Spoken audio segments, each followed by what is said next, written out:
Welcome to a Key Smash Studios Unity tutorial.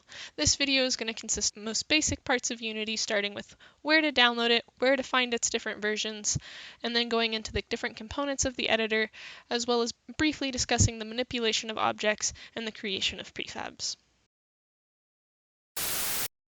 So as you can see here, I'm on the download page for Unity. You can choose which version you want to download to your desktop, or you can download Unity Hub. I would highly suggest downloading Unity Hub, as it allows you to keep multiple versions going at one time for specific projects, so that way you don't have to update a project and hope that it doesn't break with the new version.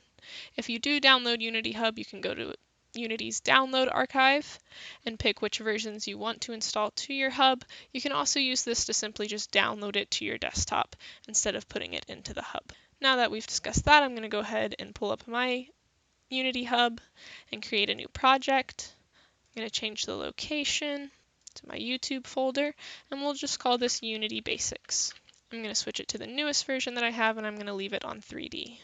Okay, now that my Unity has opened, I'm going to start by discussing the scene view. So the scene view, which is what it defaults to, is a way that you can move around to see your game world. You can zoom in using the mouse wheel and zoom out. If you push on the mouse wheel, it moves you left to right. And then you can also hold the right mouse button to rotate. In the scene view, you can add, edit, and remove scene objects. So as you can see, it defaults with a camera and a light. So if I wanted to, I could move this camera around in my scene view. I can also delete the camera, and then I can undo and add it back. Now we'll discuss the game view. So this is simply what your camera sees. Right now there's nothing in our scene, so it's just the skybox right now. If we go over to our hierarchy, and we right click, we can create new objects. We'll simply create a cube. And as you can see, the cube is now in our camera view. If I go back to my scene and I move my camera, you can see that the object moves down in this corner. It shows you what the camera is seeing. So if I go back to my game view, you can see that the camera has moved up and the box is further down in its view. So the difference between scene and the game is simply with the game, you see what the player would see. With the scene, you get to edit your scene. Now if we go over to the hierarchy is simply a list of all the objects in the scene. As you can see right now, we only have 3. And something that's fun that you can do with it is if you go to Edit and go down to your preferences, you can enable alphanumeric sorting, and it will add this little tool to where you can sort it alphabetically, so you can find things easier, or you can just leave it on transform sorting. Another thing important about the scene view is it allows you to toggle the visibility of different objects. So this isn't the object's actual visibility in game. So as you can see, if I go back to game, it's still there. Or if you look down at this camera, it's still there, but it's not here in the scene view. This allows if you have a complex scene with lots of objects, say you have a bunch of trees that are blocking what you're wanting to edit, you can simply turn them off in the scene view. So that way you can get to the thing you want to edit without having to remember to enable it back for the game view. Something else that's important about our hierarchy is it allows us to easily add parenting to things. So I can simply drag this cube under my main camera, and now if I move my main camera, it will move my cube. Or if I simply just move the cube moves, but the camera doesn't. Now we'll move on to the inspector, which is over on the right. The inspector provides detailed information about the selected object. So currently I have the sphere selected, so we can see that it has a transform, which is just where it is in the scene. It has a mesh filter, a mesh renderer, and a box collider. Any of these things can be edited for the individual object. You can also copy a component or remove a component. You can move it up and down with the gear, or you can physically drag it. You can expand and collapse these things so things are easier to see. And you can copy the component. You can paste it as new, which creates a whole another collider if you wanted more, or other things of different components. And then you can also copy the values themselves. So if I copy this component and then paste just the values, it now shifts the values from this box collider to that one. And then you can remove components from here as well. Now we'll move over to the project window. As you can see, a default folder of scenes is created, but we can create our own folders as well. So if you right-click inside the project window, you can go up to create and create your own folder. We'll just call it materials. And then something that's nice about the project is this is what's in your file explorer. If you go to your Unity folder inside your file explorer, you can find your assets folder, and then you can see that we have materials and scenes here.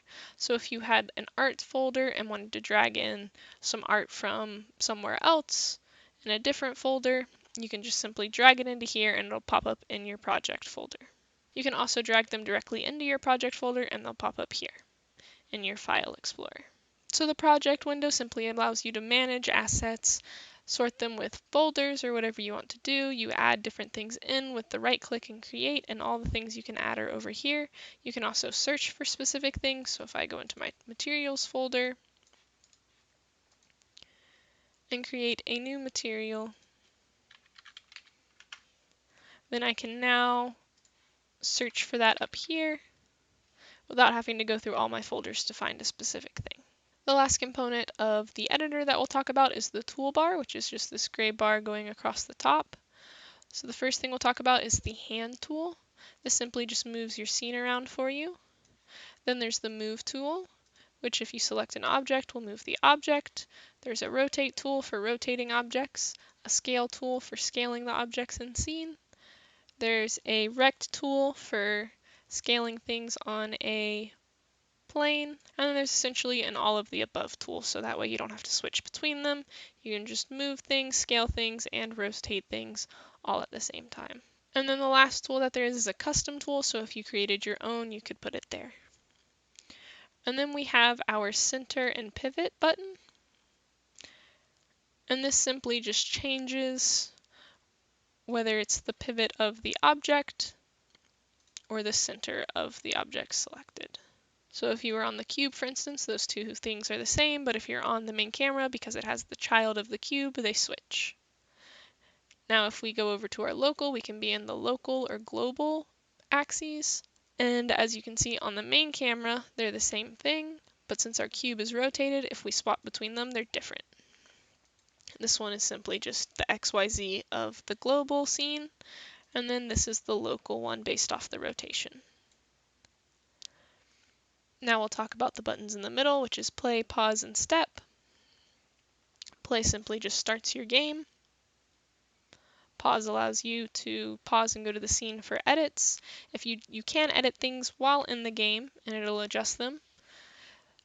But whenever you click play, it reverts everything back to before you started the game. This can be helpful if you're trying to test different things, but it's just something you have to be cautious of, because if you don't realize or forget that you're in play and do a bunch of adjustments, as soon as you unplay, everything's going to revert back. The step button progresses the game one frame at a time, so if you're doing animations and want to see things go frame by frame, you can use that to check that out. And then if you go all the way over to the right, there's the layout. Currently we're in the default, but you can set it however you want. So you could do the 2x3 or anything else. And you can also move all of these windows to be wherever you want to fit whatever workflow works best for you. You can also adjust the size of them by dragging, as well as add other windows by going up to the window drop down at the top. These are all the different windows you can use. There's lots of different types of windows, and you probably won't use all of them for simple projects. Now we'll move on to the object itself. As I already discussed, you can rotate, move, and scale it in scene. You can also add materials to it. So if we go to this red material, you can change it either by dragging, physically putting in a RGB value, or a hexadecimal value. And now if you drag it to the object in the scene, it will put the color there, or you can physically go to the object in the hierarchy and then go over to the inspector, and you could change the color here. Something else that you can do with objects is drag them into the project window. So you go over to your hierarchy, you grab the object's name, and pull it down into the project window. This creates a thing called a prefab. Prefabs are really beneficial as they stay in your project window from scene to scene, so if you want to use the same object in different scenes, you can simply just drag it out into the scene without having to go copy it here and paste it into another scene or completely remake select the object.